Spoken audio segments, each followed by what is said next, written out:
Assalamualaikum warahmatullahi wabarakatuh.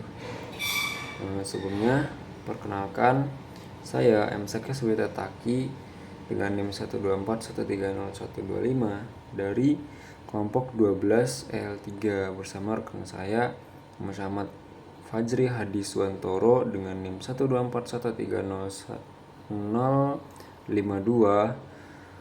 Kemudian Jovi Ade Kurniawan dengan NIM 124130122. Di sini kami akan menjelaskan tentang tugas mesin listrik dengan judul motor DC.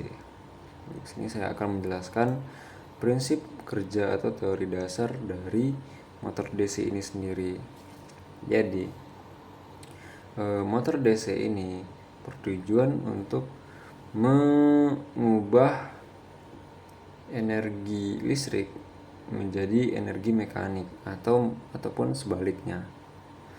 Jadi motor DC ini bekerja dengan prinsip gaya Lorentz, di mana saat arus mengaliri rotor yang berupa lilitan tembaga itu akan menghasilkan medan listrik.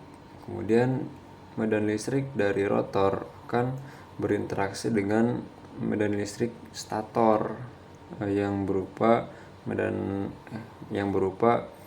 magnet batangan yang kami gunakan. Jadi saat medan magnet yang dari rotor dengan stator berinteraksi, jadi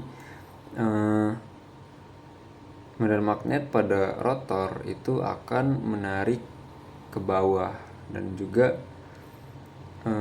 medan magnet pada stator itu akan mendorong ke arah lainnya. Nah, dengan dorongan dari gaya medan magnet tersebut, maka rotor jadi berputar. Nah, selain itu ada prinsip yang juga diperlukan agar putaran stator itu menjadi stabil di satu arah. Itu namanya komutator. Jadi komutator ini berfungsi sebagai pengubah polarisasi pada arus rotor. Jadi saat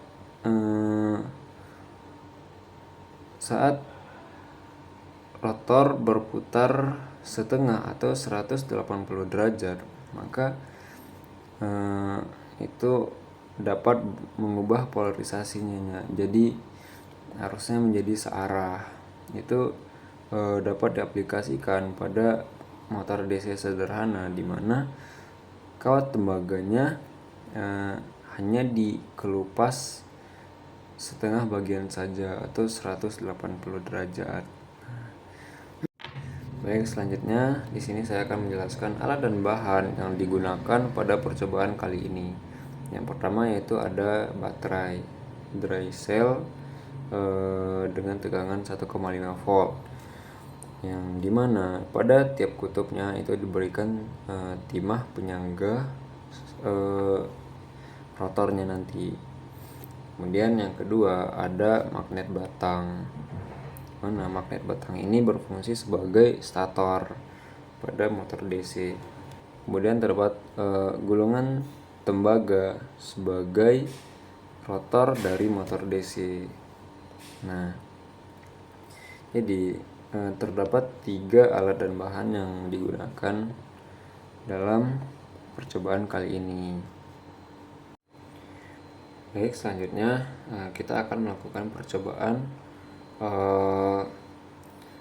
saat rotornya berputar atau terjadinya bekerjanya motor DC. Nah, di sini kita dapat merangkai alat dan bahan tadi seperti ini, dimana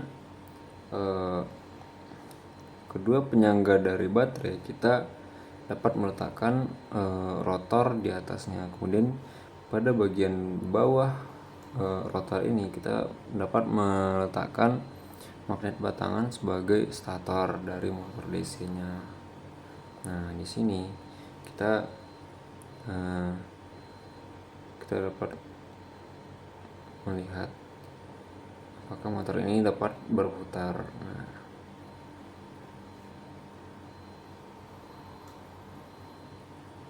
dapat dilihat motornya berputar.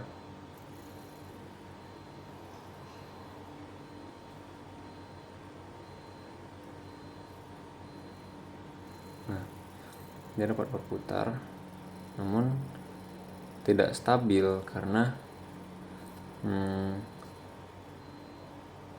tidak terdapat komutator pada rangkaiannya, di mana komutator berfungsi sebagai penstabil atau yang membuat putaran motor menjadi optimal dalam satu arah. Nah, itu merupakan salah satu percobaan yang dilakukan menggunakan lilitan tembaga sebanyak 10 lilitan dengan panjang 30 cm.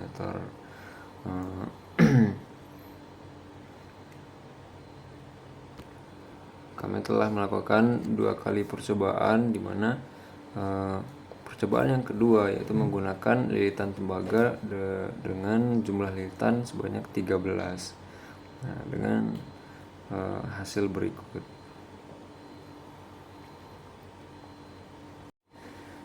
Jadi dapat disimpulkan dari percobaan kali ini bahwa dinamo atau motor DC itu dapat mengubah gaya atau arus listrik menjadi gaya mekanik berupa putaran atau torsi.